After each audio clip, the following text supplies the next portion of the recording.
यमुना तीरा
अनंत कोटि वैष्णव वृंद की नमस्कार श्रीदास ठाकुर की ताई बोल हरे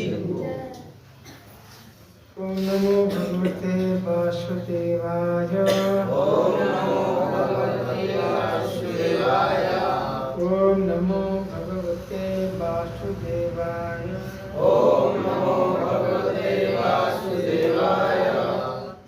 नमो भगवते वासुदेवाय ओम नमो भगवते वासुदेवाय नारायणं नमस्कृत्य नरं चैव नरोत्तमं देवीं सरस्वतीं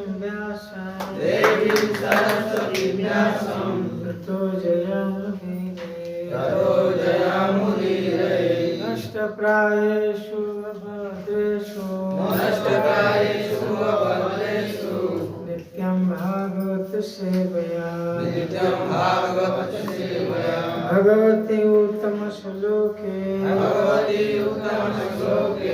भक्तिर्भवति नैष्ठिके।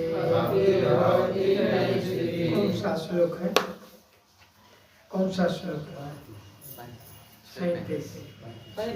35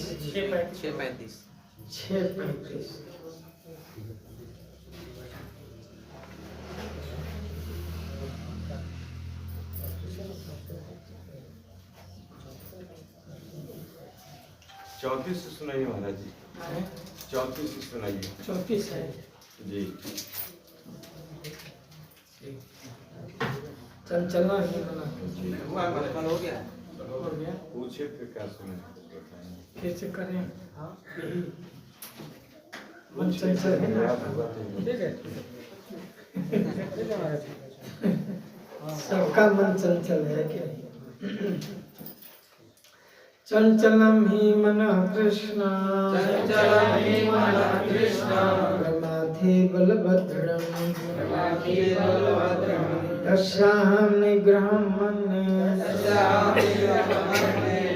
वायुरिव सुदुष्करम् वायुरिव सुदुष्करम् चञ्चलं हि मनः कृष्ण चञ्चलं हि मनः कृष्ण प्रमाथि बलभद्रम् प्रमाथि बलभद्रम् तस्याहं निग्रहं मन्ये तस्याहं निग्रहं मन्ये वायुरिव सुदुष्करम् वायुरिव सुदुष्करम्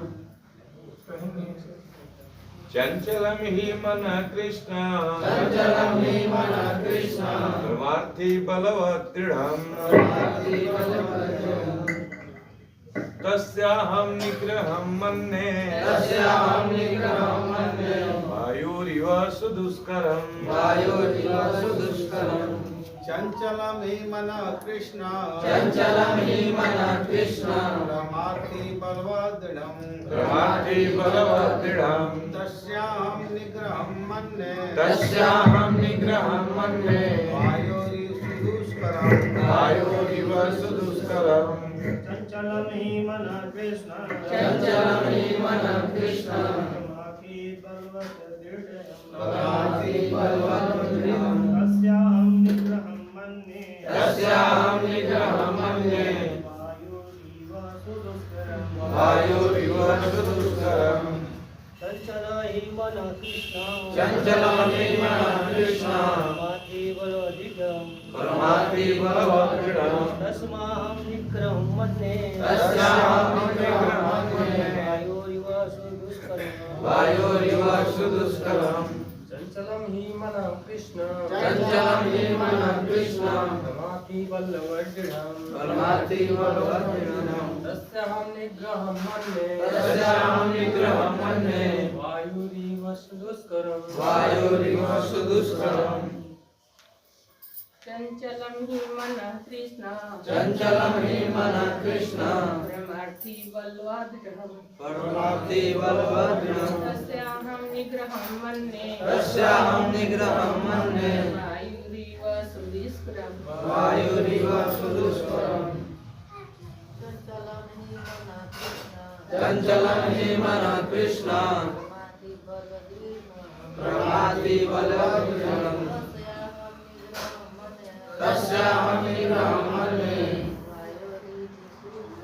वायुरिव सुदुष्करम् चंचलं हि मनः कृष्ण चंचलं हि मनः कृष्ण प्रमाथि बलवदृढम् प्रमाथि बलवदृढम् तस्याहं निग्रहं मन्ये तस्याहं निग्रहं मन्ये वायुरिव सुदुष्करम् शब्दार्थ चंचलम चंचलं चंचल चंचल ही निश्चय है निश्चय मनः मनः मन मन कृष्ण कृष्ण हे कृष्ण हे कृष्ण प्रमाथि प्रमाथि विचलित करने वाला क्षुब्ध करने वाला शुद्ध करने वाला बलवत बलवान बलवान बलवान दृढ़ दृढ़ं दुराग्रही हठीला दुराग्रही हठीला तस्य तस्य उसका उसका अहम मैं मैं निग्रहम निग्रहं वश में करना मन ने सोचता हूँ वायु वायु की एवं तरह तरह सुदुष्करम दुष्करं कठिन कठिन अनुवाद तात्पर्य श्री प्रभुपाद जी के द्वारा। हे कृष्ण, चूंकि मन चंचल उच्छृंखल हठीला तथा अत्यंत बलवान है, अतः मुझे इसे वश में करना वायु को वश में करने से भी अधिक कठिन लगता है। तात्पर्य, मन इतना बलवान तथा दुराग्रही है कि कभी कभी यह बुद्धि का उल्लंघन कर देता है, यद्यपि उसे बुद्धि के अधीन माना जाता है। इस व्यवहार जगत में जहाँ मनुष्य को अनेक विरोधी तत्वों से संघर्ष करना होता है, उसके लिए मन को वश में कर पाना अत्यंत कठिन हो जाता है। कृत्रिम रूप से मनुष्य अपने मित्र तथा शत्रु दोनों के प्रति मानसिक संतुलन स्थापित कर सकता है, किंतु अंतिम रूप में कोई भी संसारी पुरुष ऐसा नहीं कर पाता, क्योंकि ऐसा कर पाना वेगवान वायु को वश में करने से भी कठिन है। वैदिक साहित्य कठोपनिषद में कहा गया है, आत्मानं रथिनं विद्धि शरीरं रथमेव च बुद्धिं दोषारथिं विद्धि मनः प्रग्रहमेव च।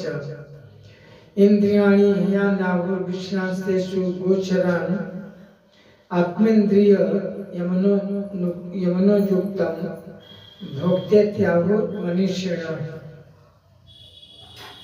प्रत्येक व्यक्ति इस भौतिक शरीर रूपी रथ पर आरूढ़ है और बुद्धि इसका सारथी है, मन लगाम है तथा इंद्रिय घोड़े हैं। इस प्रकार मन तथा इंद्रियों की संगति से यह आत्मा सुख तथा दुख का भोगता है, ऐसा बड़े बड़े चिंतकों का कहना है। यद्यपि बुद्धि को मन का नियंत्रण करना चाहिए, किंतु मन इतना प्रबल तथा हठी है कि इसे अपनी बुद्धि से भी जीत पाना कठिन है। जिस प्रकार की अच्छी से अच्छी दवा कभी कभी रोग वश में नहीं हो पाती, जिस प्रकार की अच्छी से अच्छी दवा द्वारा कभी कभी रोग वश में नहीं हो पाता, ऐसे प्रबल मन को योग अभ्यास द्वारा वश में किया जा सकता है, किंतु ऐसा अभ्यास कर पाना अर्जुन जैसे संसारिक व्यक्ति के लिए कभी भी व्यवहारिक नहीं होता। तो फिर आधुनिक मनुष्य के संबंध में क्या कहा जाए। यहाँ पर प्रयुक्त उपमा अत्यंत उपयुक्त है। झंझावात को रोक पाना कठिन होता है और उस श्रृंखल मन को रोक पाना तो और भी कठिन है। मन को वश में रखने का सरलतम उपाय जिसे भगवान चैतन्य ने सुझाया है, यह है कि समस्त दैन्यता के साथ मोक्ष के लिए हरे कृष्ण महामंत्र का कीर्तन किया जाए। विधि यह है कि सवै मन कृष्ण पदारविंदयो, मनुष्य को चाहिए तो अपने मन को पूर्णतया कृष्ण में लगाए, तभी मन को विचलित करने के लिए अन्य व्यवस्थाएं शेष नहीं रह जाएंगी।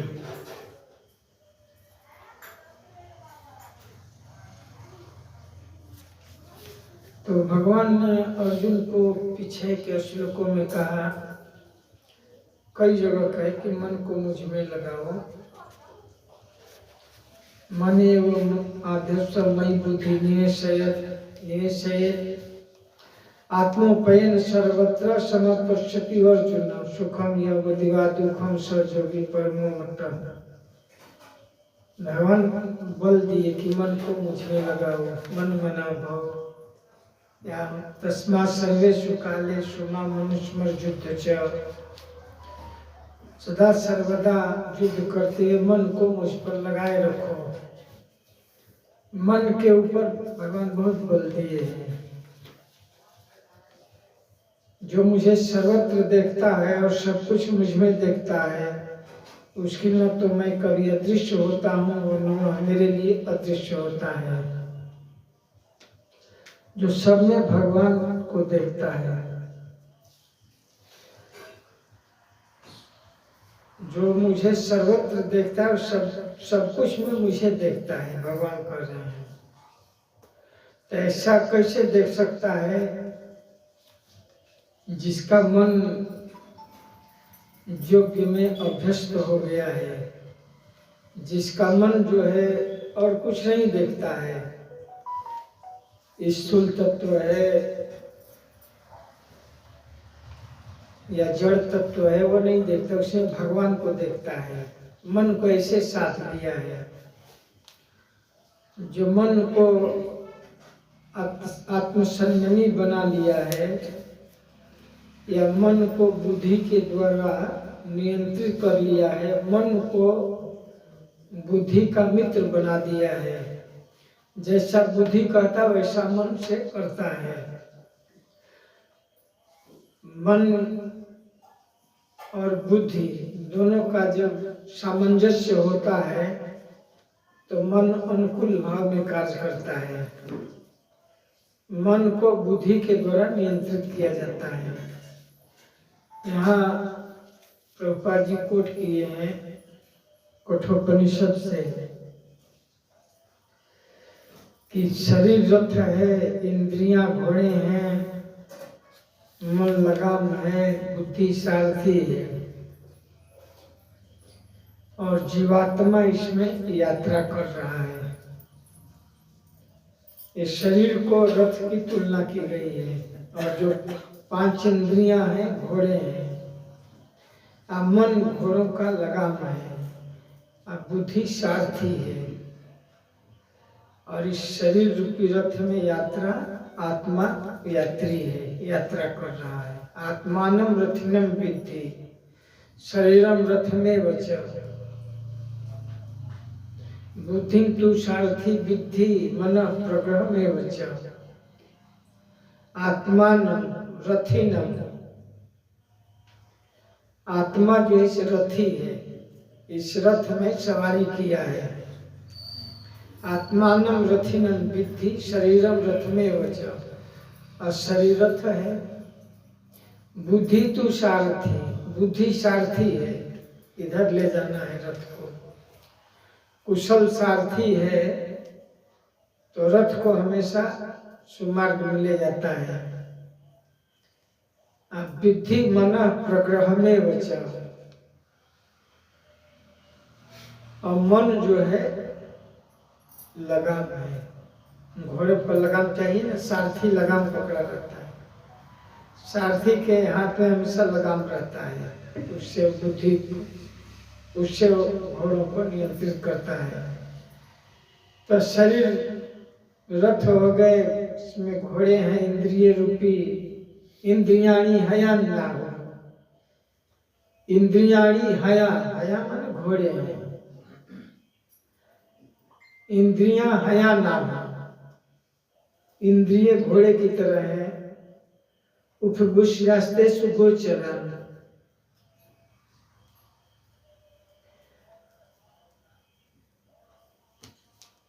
उप विषयास्ते सुगोचरन।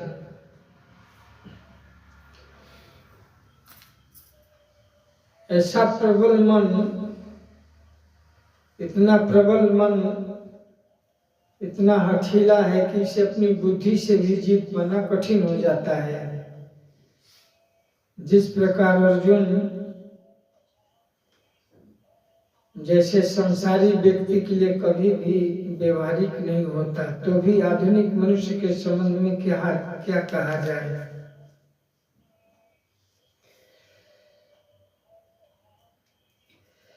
इस जगत में जहाँ मनुष्य को अनेक विरोधी तत्वों से संघर्ष करना होता है,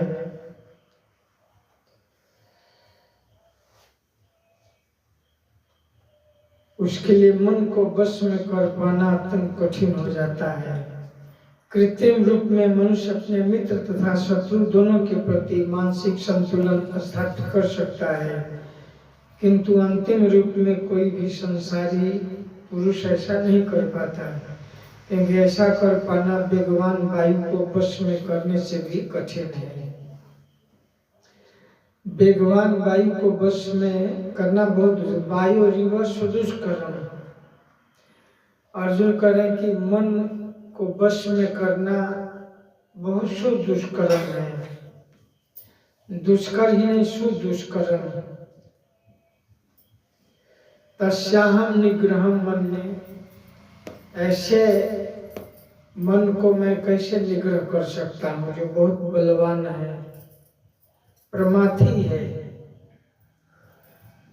प्रमाथी मतलब पागल है। प्रकृष्ट रूपेण मत प्रकल्य, प्रकृष्ट रूप से मन जो है बहुत अच्छी तरह से पागल है और साथ में बलवान भी है। बहुत पागल हो और बहुत बल हो।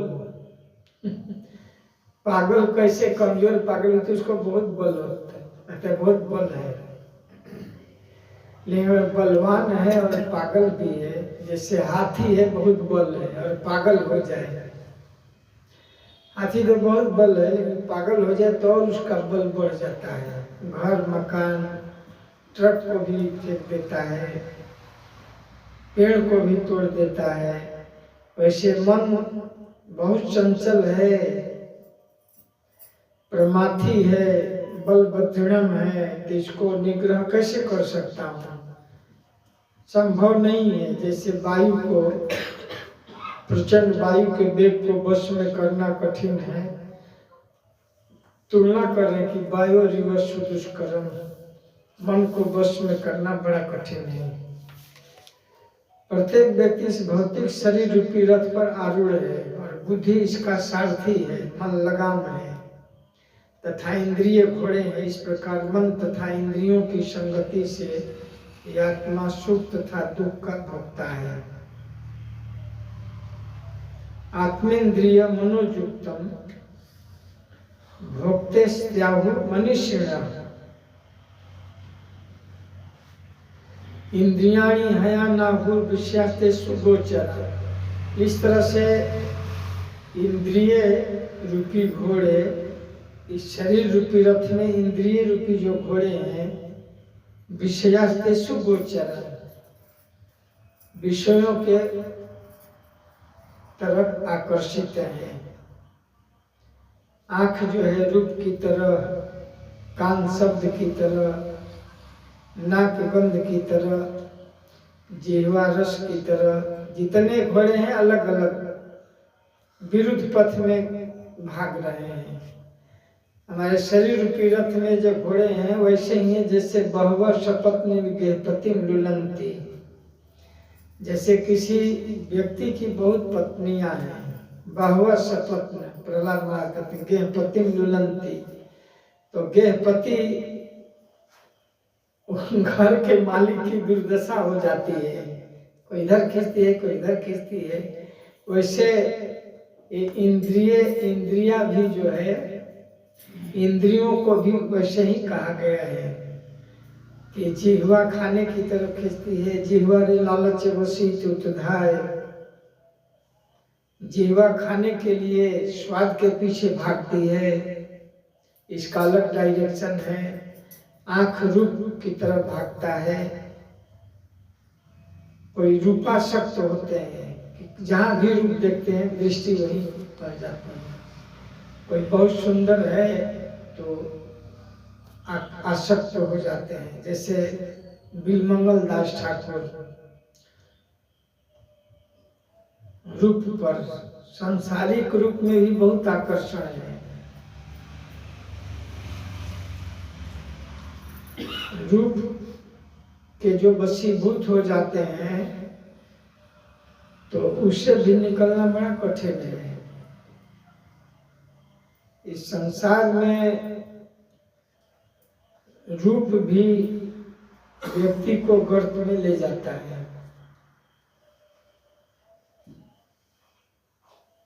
एक भक्त हुए जो रूपासक्त थे, रूप पर आसक्त। जब भगवान को देखे, भगवान का रूप, तो खो गए भगवान में। जब भगवान को देखे तो बोले कि वो बहुत सुंदर। कोई रूप पर आसक्त होता है, कोई स्वाद पर आसक्त होता है। मछली स्वाद पर आसक्त होती है खाने के लिए। मछली को कांटे में या बंसी में लोग केचुआ डालते हैं, वो स्वाद के चलते फंस जाती है। हाथी रूप के चलते बंधन में हो जाता है और भौरा गंध के चलते बस में हो जाता है। हाथी फंसाने वाले एक हथनी का चित्र बनाते हैं जंगल में, नीचे गड्ढा खोद देते हैं और ऊपर बम्बू का पतला पतला स्टिक डाल देते हैं, ऊपर घास इत्यादि कुछ पेड़ की शाखाएं ऐसा लगा देते हैं और उसके ऊपर बहुत सुंदर फीमेल एलिफेंट हथनी का चित्र बना देते, बहुत सुंदर। मेल हाथी आता है तो देख करके, रूप देख करके जैसे जाता है ना, तो नकली हाथी है और नीचे खाई है, ऊपर ऐसे घास लता पता लगा दिया जाता है, ऐसे लगी जंगल है, जैसे जाता है गिर जाता है। हाथी फंसाने वाले ऐसे हाथी को फंसाते हैं। अब भौरा जो है गंध है, कोई बहुत सुंदर गंध आता है। कमल में जब गंध कमल का आता है तो भौरा उसमें उसको छोड़ना ही नहीं चाहता है। दिन में भी उसके साथ रहता है, उसका सौरभ पराग लेता है, और रात में कमल कोश जब बंद हो जाता तो उसके रव भी बंद जाता है, और उसके प्रति इतना आकृष्ट हो जाता है कि काट नहीं पाता है, जबकि काट कर निकल सकता है। उसके पंखुड़ियां बहुत कोमल होती हैं, काट करके बाहर आ सकता है, नहीं आ पाता। अब बंदर खाने के लिए, बंदर फंसाने वाले क्या करते हैं, एक मटकी में चना रखते हैं, उसका वो मटकी का जो मुख है बहुत संकीर्ण होता है, हाथ डालेंगे और मुट्ठी बांध करके बांधेगा तो नहीं निकलेगा, तो बंदर फंसाने वाले उसमें चना भर देते हैं, थोड़ा खाली रखते हैं। अब बड़ा बर्तन वाले उसका मुख जो है बहुत छोटा होता है, जैसे हाथ डालता है और चना मुट्ठी में बांधता है, खींचता है तो निकल ही नहीं रहा है, और उसी में उलझ जाता है। उसको इतना ज्ञान नहीं है कि अगर चना को छोड़ दूंगा तो निकल जाए, वो चना छोड़ना नहीं चाहता है, मुट्ठी खोलना नहीं चाहता है, चना मुट्ठी में भर लेता है, निकालना चाहता है। तो चने के प्रति जो ये है आसक्ति है वो भूल जाता है, अगर मुट्ठी खोल दूंगा तो निकल सकता है, ये चना भर लिया है तो बंदर फंसाने वाला फंसा लेता है खाने के लिए। ये इंद्रिय रूपी जो घोड़े हैं सब अपने अपने तरफ खींच रहे हैं, आंख रूप के लिए, नाक गंध के लिए, जीवा खाने के लिए। तो बहवा शपथ में ऐसे इस शरीर में जो रथी है, इस रथ में जो रथी है, रथवान है, इन इंद्रियों के अधीन होकर के दुख भोगते रहता है। इस प्रकार मन तथा इंद्रियों की संगति से यह आत्मा सुख तथा दुख भोगता है, ऐसा बड़े बड़े चिंतकों का कहना है। यद्यपि बुद्धि को मन का नियंत्रण करना चाहिए, यद्यपि बुद्धि को मन को नियंत्रित करना चाहिए। बुद्धि माने सारथी है तो लगाम को नियंत्रण में लेना चाहिए। बुद्धि लगाम को ढीला छोड़ दिया, अगर घोड़े को आप चला रहे हैं, लगाम पकड़े हैं, अगर लगाम ढीला छोड़ देंगे तो घोड़ा जो है आपके बस से बाहर हो जाएगा। तो घोड़े के वेग को नियंत्रित करने के लिए लगाम लगेगा, या कार में ब्रेक है वेग को ये करने के लिए। तो इंद्रिय रूपी घोड़े में मन का लगाम है और बुद्धि उसको नियंत्रित करना है बुद्धि को, लेकिन बुद्धि छोड़ दिया है, बेपरवाह, जहां जाना है।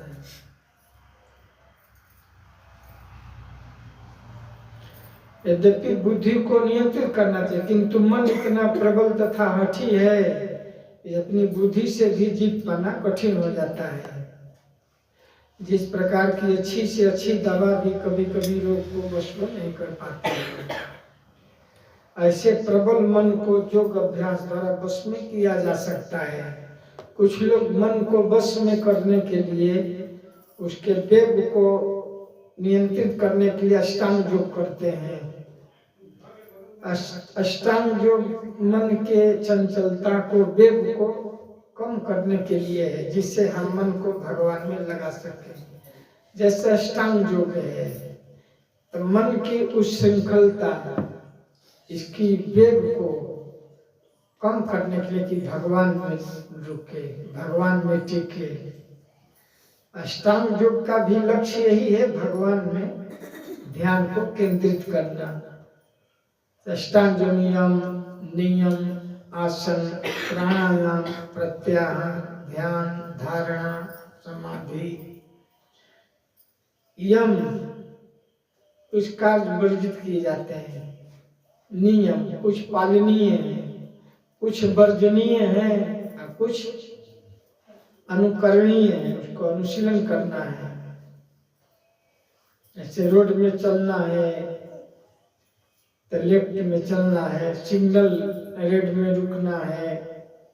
वैसे आध्यात्मिक जीवन में कुछ वर्जनीय है, कुछ प्रोहिबिटेड है। 4 things prohibited, 4 regulative principles: no meat eating, no intoxication, no gambling, no illicit। ये 4 regulative principles में पहला यम है, माने वर्जन है।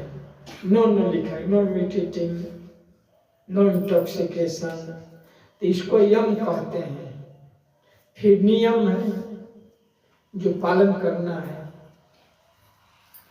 तो यम नियम, आसन, प्राणायाम, आसन जित, कोई सुखासन में बैठता है, कोई वज्रासन में, कोई पद्मासन में,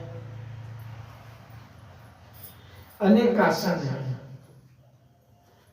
तो आसन कैसे बैठना है, जैसे जप करते हैं तो आसन में सीधा न मेरुदंड सीधा होना चाहिए, दृष्टि को नासिका के अग्रभाग में नियंत्रित करना चाहिए, मन के वेग उनके प्राणायाम के द्वारा प्राण वायु, जो श्वास वायु है उसको प्राण वायु भी कहते हैं। श्वास को रोकना है, लोग सांस लेते हैं फिर उसको थोड़ा रोकते हैं, तो श्वास को रोक करके मन को नियंत्रित करते हैं। प्राणायाम, इसको प्राणायाम बोलते हैं। फिर प्रत्याहार, प्रत्याहार मतलब समयक आहार या अनुकूल, जो योग के लिए अनुकूल हो, या समय में खाना। से योगी लोग सूर्यास्त रात में नहीं खाते हैं, या ज्यादा नहीं खाते हैं, अत्याहार नहीं करते हैं। ईटिंग मोर देन नेसेसरी, आवश्यकता से ज्यादा खाना। योगी को समय का आहार करना चाहिए, और समय में युक्ताहार विहार, जो युक्त हो योग के लिए, भक्ति योग के लिए। ज्यादा तीखा, खाटा, मसालादार, तेलिए या ज्यादा गरिष्ठ, ज्यादा गरिष्ठ खाएंगे, ज्यादा तेलिए खाएंगे, तेल वाला तो नहीं ना, जो बाधा है ना, वो खाएंगे तो फिर पेट ही नहीं साफ होगा। तो बोलते पेट ही नहीं साफ होता है। सुबह जग भी जाएंगे तो पेट साफ नहीं होता है। पेट साफ नहीं होगा तो भजन में उत्साह नहीं होता है। इसलिए चुप आहार करना है। प्रत्याहार में जो सुपच्य हो, ज्यादा गरिष्ठ न हो, खाने के बाद ज्यादा आलस न पैदा करता हो। उससे कोई चीज खाने पेट भारी हो जाता है। खाने के बाद ऐसा लगे कि हम कुछ खाए नहीं, या भारीपन न हो, आलस न हो। जो भोजन खाने में आलस और बहुत भारीपन लगना तो समझिए वो बहुत गरिष्ठ है। ऐसा खाइए कि लगे ही नहीं कि नहीं खाए। प्रत्याहार, ध्यान, धारणा, समाधि। ध्यान में भगवान को धारण करना है। जैसे कुछ लोग मनों में विग्रह बनाते हैं, या विग्रह के सामने, या जहाँ विग्रह नहीं तो हाँ मनों में विग्रह मन में स्थापित करते हैं। मन से जगन्नाथ जी हैं, चाहे राधा कृष्ण हैं, तो मनों में विग्रह को मन में धागे से ध्रुव महाराज किए थे। अपने मन में मनों में विग्रह चतुर्भुज नारायण को धारण किए और मन और बुद्धि को हृदय में स्थिर करके भगवान के रूप का ध्यान कर रहे थे। और ध्यान करते करते उसको ऐसा धारण किए कि समाधि में चले गए। ध्यान धारणा समाधि, प्राणवायु को भी रोक लिए, श्वास वायु को भी रोक लिए और समाधि में हो गए। बाहर क्या है उनको नहीं, भगवान भी बाहर खड़े हैं, ये उनको कुछ नहीं मालूम। अपनी बाह्य दृष्टि को अंतर्मुखी कर लिए, बाहर के हलचल से परे हो गए जोगी लोग। मन को ऐसे समाधि में कर लिए कि बाहर क्या हो रहा है, इंद्रियों के जो बाहरी जो प्रकाश है अंदर में अंतर्मुखी कर लिए। तो ऐसे मन को की चंचलता के उस श्रृंखलता को रोकने के लिए अष्टांग योग है। अष्टांग योग एक साधन है जिससे मन को हम भगवान में स्थिर कर सकते हैं। यहाँ पर प्रयुक्त उपमा अत्यंत उपयुक्त है। झंझावात को रोक पाना कठिन होता है। झंझावात को, तूफान को रोकना कठिन होता है और उस श्रृंखल मन को रोक पाना तो और भी कठिन है।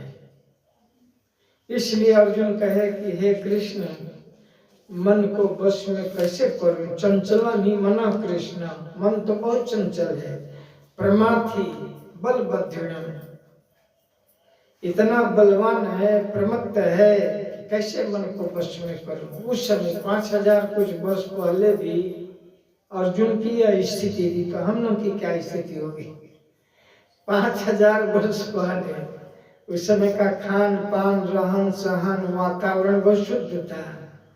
इस समय तो हर चीज में विकृति आ गई है, हर चीज दूषित हो गया है। आचार विचार, खान पान, रहन सहन, मानसिकता, बाहर अंदर का वातावरण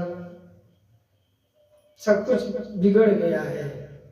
आज तो और न बहुत ज्यादा हरकत पैदा करेगा मन। 5000 वर्ष पहले अर्जुन कह रहे हैं कि चंचला ही मना कृष्ण, हे कृष्ण, ऐसा चंचल मन ये बहुत प्रमत्त है, बहुत पागल है, बलवान बद्धिणम, तस्याहं निग्रहं मन्ये, तो कैसे निग्रह करूंगा? तस्याहं निग्रहं मन्ये, हमारे लिए तो मन को वश में करना बहुत सुदुष्कर है। फिर उपमा देते हैं वायु रिव, प्रचंड वायु के वेग को रोक सकता है, कोई नहीं रोक सकता है। कभी कभी हवा आती है तो पेड़ को भी उखाड़ ले जाती है, बिल्डिंग भी, बड़े बड़े बिल्डिंग भी गिर जाते हैं। कभी कभी ऐसी तूफान चलती है कि जैसे उड़ीसा में हुआ था या चेन्नई में हुआ था, मुंबई में भी हुआ था। मुंबई में हल्का फिर कितने पेड़ गिर गए थे, मंदिर में भी कई पेड़ गिर गए थे, रोड में आदमी भी उड़ने लगता है। तो ऐसे प्रचंड वायु के वेग को रोकने से भी अधिक कठिन है। वायु रिव सुदुष्करम, बहुत कठिन है। वायु को वश में करने से भी कठिन है मन को वश में करना। तो भगवान इस बात में उत्तर देंगे आगे की सूरत में कि इसमें सही बात है, आप जो कह रहे हैं उसमें कोई डाउट नहीं है। असंशयम, no doubt about it. Mind is really is a very strong uncontrollable, even a big yogi, even self-realized personality cannot be conquered the big of urge of the mind. बड़े बड़े जोगी भी self-realized personality भी cannot control the urge of mind. मन के को तो नहीं रोक सकते हैं। असंशय, इसमें कोई संशय नहीं है। असंशयम महापाप मनोदुर्ग्रहम चल भगवान। तो मन को कैसे बस में कर सकते हैं? जब इतना ये है तो छोड़ देना चाहिए। तब क्या लगाना है इतना जब बहुत असंशय, इसमें कोई संशय नहीं है कि मन को बस में करना कठिन है, तो अभ्यास नहीं करना चाहिए, प्रयास नहीं करना चाहिए, प्रयास करना चाहिए। वास्तव में बहुत कठिन है, लेकिन अभ्यास करें हो सकता है। ऐसे रस्सी से पत्थर काटना बहुत कठिन है। पत्थर से रस्सी को काट सकते हैं एक झटके में, कि रस्सी से पत्थर नहीं काट सकते, लेकिन अभ्यास से काट सकते हैं। वही रस्सी बहुत कोमल है, लेकिन बार बार पत्थर पर आती है तो इस पर निशान डाल देती है, पत्थर अंदर कट जाता है बार बार। रसरी आवत जाते शिल पे परत निशान, करत करत अभ्यास के जड़मती हो सुजान। रसरी आवत जाते से शिल पे परत निशान। इसके द्वारा हम समझ सकते हैं कि इसे पत्थर कितना कठोर है। पत्थर कितने बड़े बड़े मोटे रस्सी को भी काट देता है, लेकिन रस्सी भी पत्थर को काट देता है। वही रस्सी बार बार आते जाते रहता है तो पत्थर भी अंदर कट जाता है। हम लोग कुएं के ऊपर देखते हैं, पहले कुएं के ऊपर चारों तरफ पत्थर के से मुरार बनाए जाते थे, उस पर रस्सी आने से अंदर तक इतना अंदर कट जाता है। हमारे यहाँ मंदिर में जुहू में मार्बल में जो पाइप आता है ना पानी के लिए, मंदिर साफ करने के जो प्लास्टिक का पाइप लोग ले आते हैं सफाई के लिए, तो जहाँ से बार बार पाइप तो पत्थर में कट गया है, मार्बल में भी पाइप से, प्लास्टिक से। तो इतना कठोर वस्तु को भी बार बार आने जाने से वो कट जाती है, तो मन को भी हम साध सकते हैं अभ्यास से। करत करत अभ्यास के जड़मती हो सुजान, मूर्ख भी विद्वान बन जाता है। रोज एक एक शब्द का भी चयन करे, एक एक शब्द भी, तो साल में कितने शब्द कोश हो जाएंगे। रोज एक एक शब्द भी याद करे तो साल में 365 दिन में उतने शब्द उसके दिमाग में हो जाएंगे। तो अभ्यास करने से मूर्ख भी सुजान हो जाता है, पंडित हो जाता है। जैसे रस्सी के आने जाने से पत्थर पर भी निशान हो जाता है। भर में बोलते हैं कि मूर्ख हृदय नहीं चेत, जो गुरु मिले ही बिरंच समा। फुलही फुलही नहीं वेद, जो गुरु मिले ही बिरंच समा। ये भी एक धारणा है। या चोखो पत्थर पर को मारियो, चोखो तीर नसाए, ऐसा बोलते हैं। एक बार से नहीं होगा, एक बार कितना भी तीक्ष्ण तीर हो पत्थर पर मारने हो जाता है, लेकिन धीरे धीरे धीरे धीरे कोई ये करे तो मूर्ख भी पंडित हो सकता है। ऐसा नहीं कि हो जाता है अभ्यास करके। तो मन को जितना बड़ा कठिन है, अर्जुन सरेंडर कर गए, ये नहीं हो सकता है। बाई दुष्कर्म वह उतना पूर्ण नहीं होता जितना कि वो भक्त जो प्रत्येक व्यक्ति को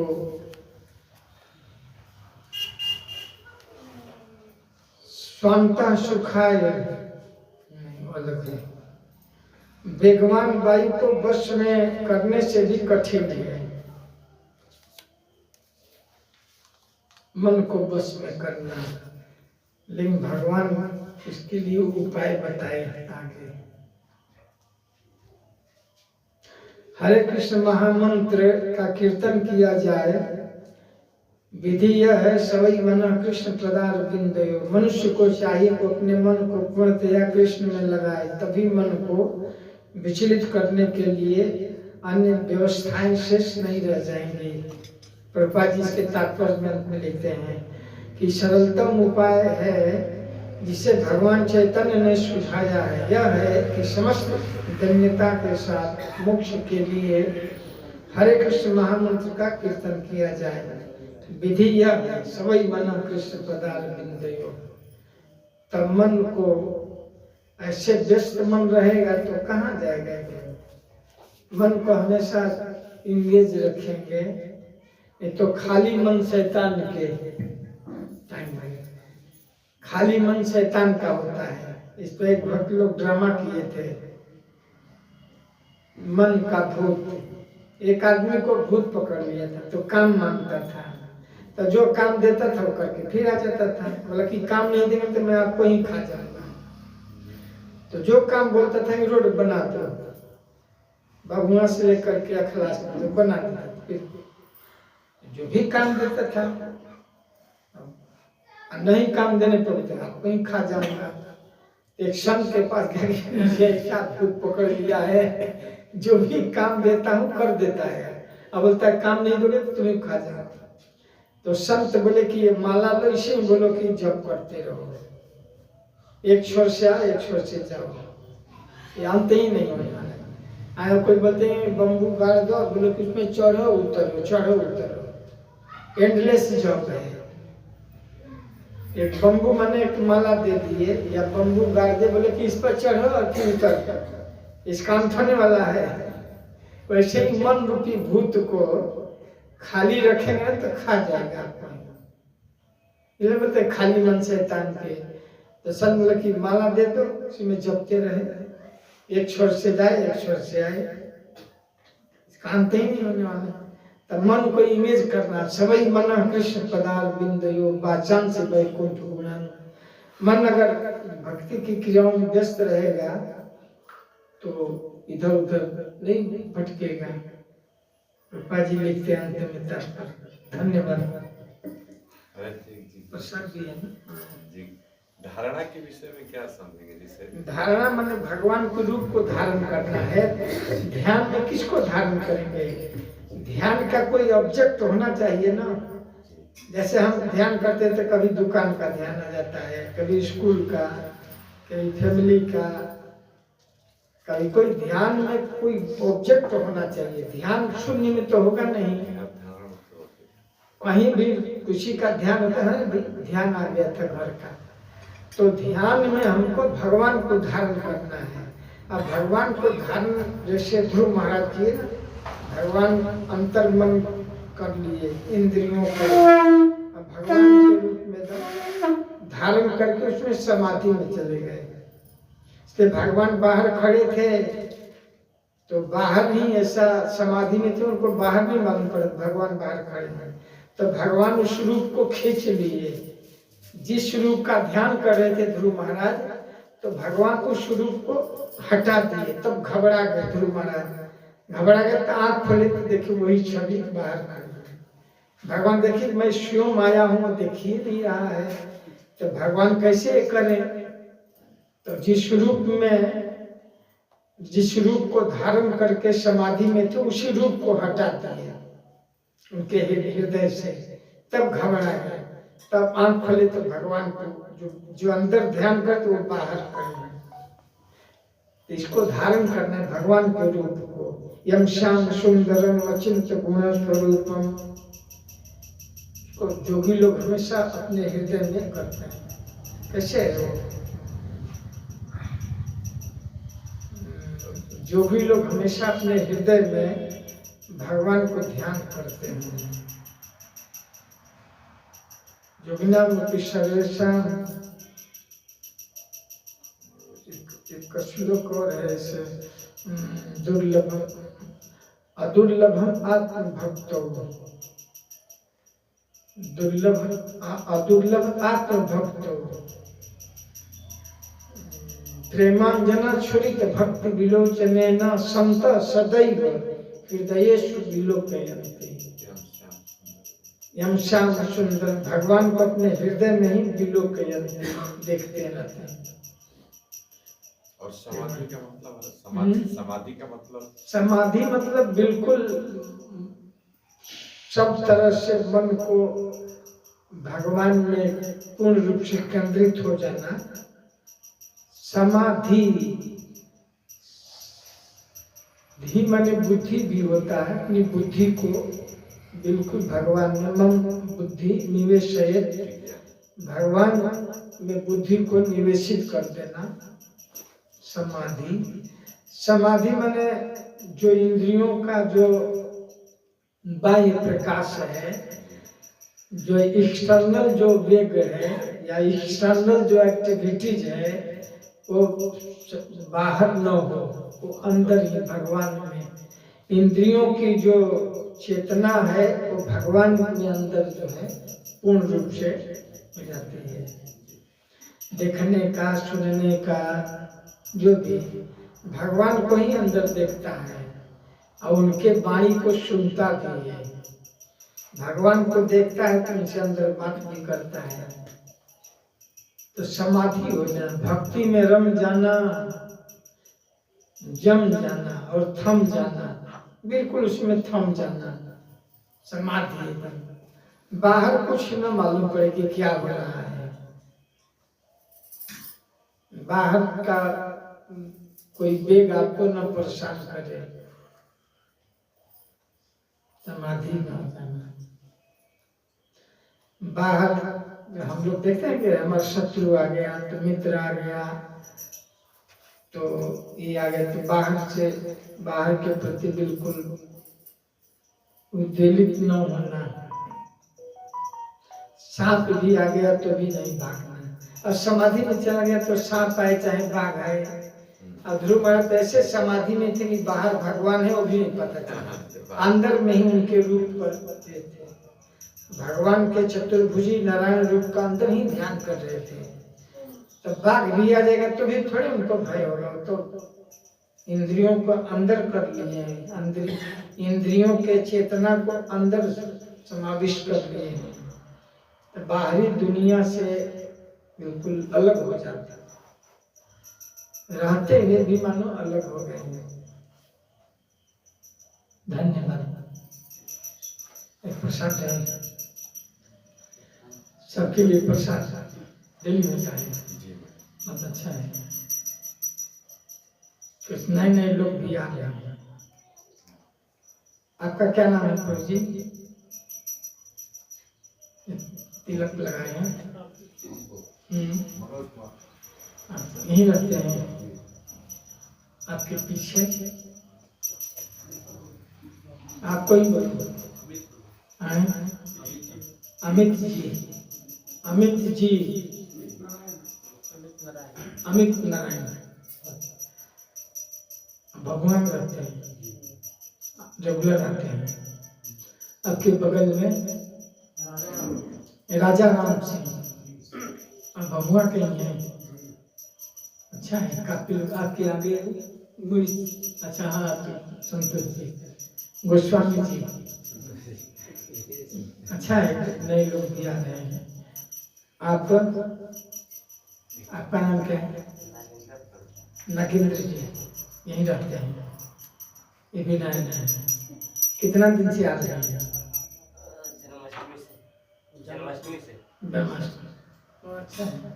जन्माष्टमी बहुत लोग जुड़ते हैं, जुहू में भी जन्माष्टमी में, रथ यात्रा में नए नए लोग भी जुड़ जाते हैं। इसलिए फेस्टिवल जो है जननी है, festival is the mother of devotion. बड़ा बड़ा फेस्टिवल होता है ना, तो इसमें बहुत लोग जुड़ते हैं, इसलिए बड़े बड़े उत्सव, बड़ा बड़ा उत्सव होता है तो लोग आकर्षित होते हैं। और संडे का जो फेस्टिवल उसमें भी लोग जुड़ते हैं। संडे मैंने फेमस है ना इसका, तो उसके लिए भी लोग ले आते हैं, चलिए आज वहाँ बहुत अच्छा प्रसाद मिलता है। तब मंदिर में तो रोज उत्सव होता है, नित्य उत्सव है ना मंदिर में। मंगल उत्सव सुबह ही चालू होता है, मंगल उत्सव। तो मंदिर का रूटीन जो है, जैसे गोलोक में रोज उत्सव होता है, नित्य लीला होता है, वैसे मंदिर में भी नित्य कार्यक्रम होते हैं, उत्सव होते हैं। तो जो लोग जुड़ते हैं तो भगवान से उनका प्रेम जो है बढ़ता है। ठीक है तो जी, ठीक है, सब लोग प्रसाद लेकर जाइए। बहुत धन्यवाद है, और लोगों को ले आइए।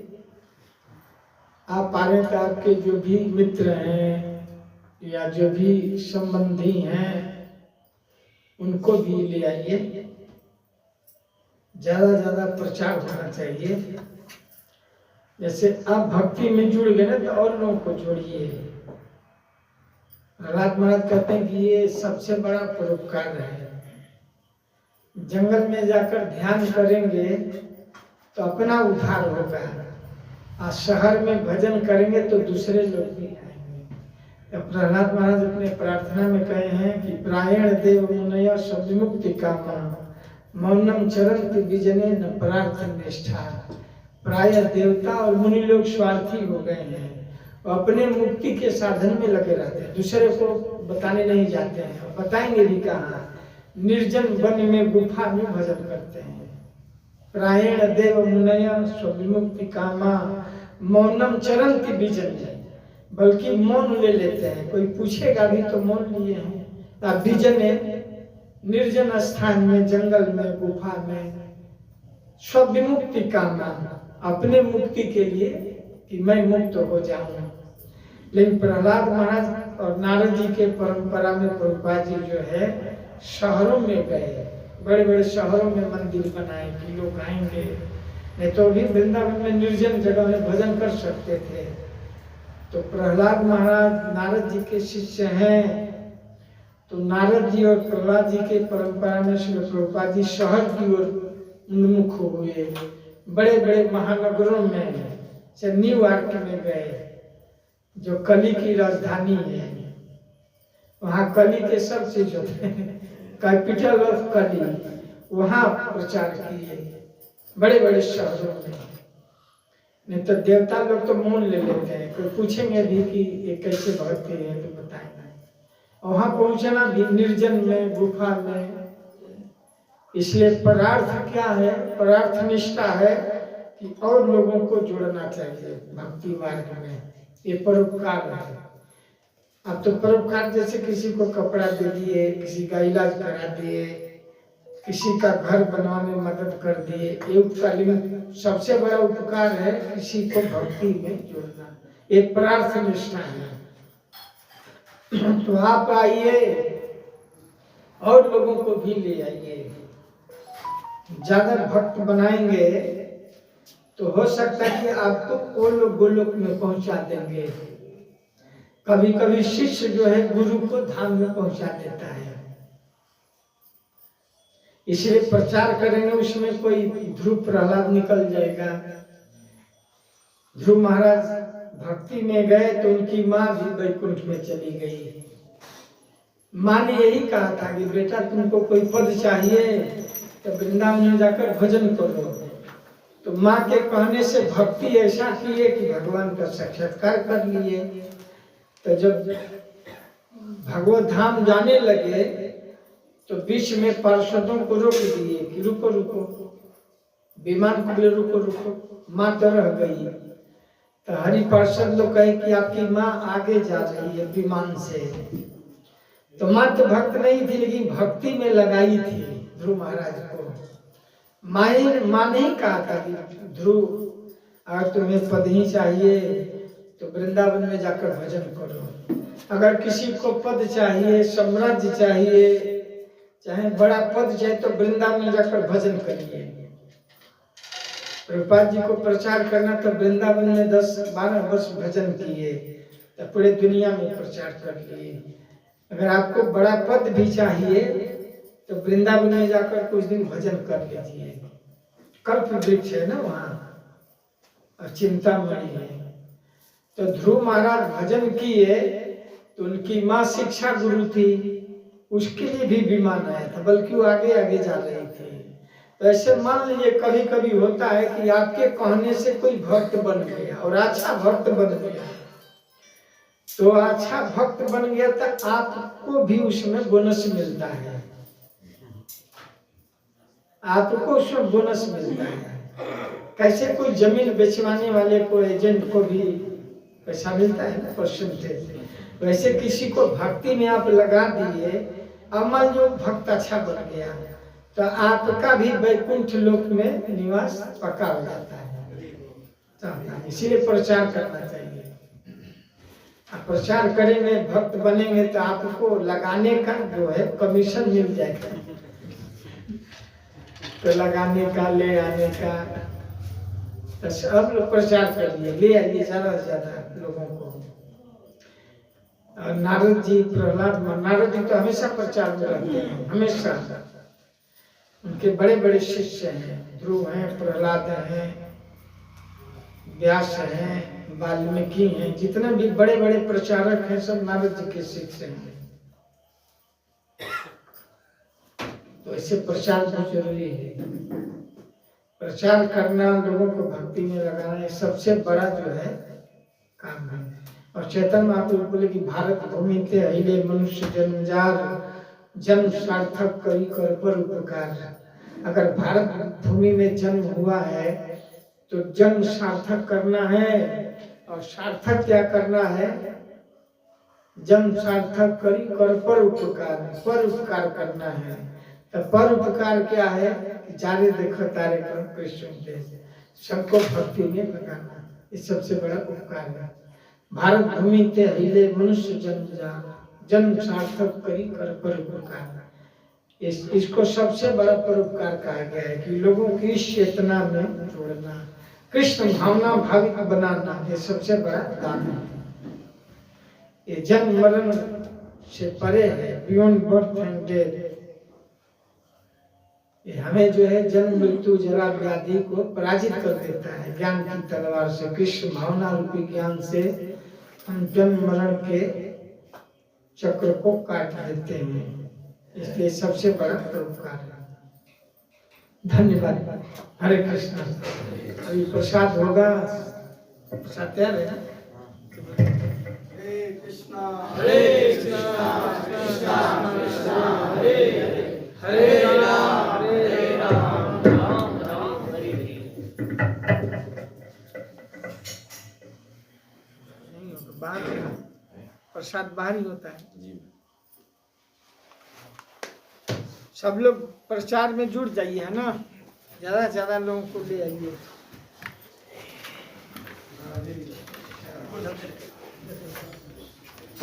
ठीक है नारायण जी।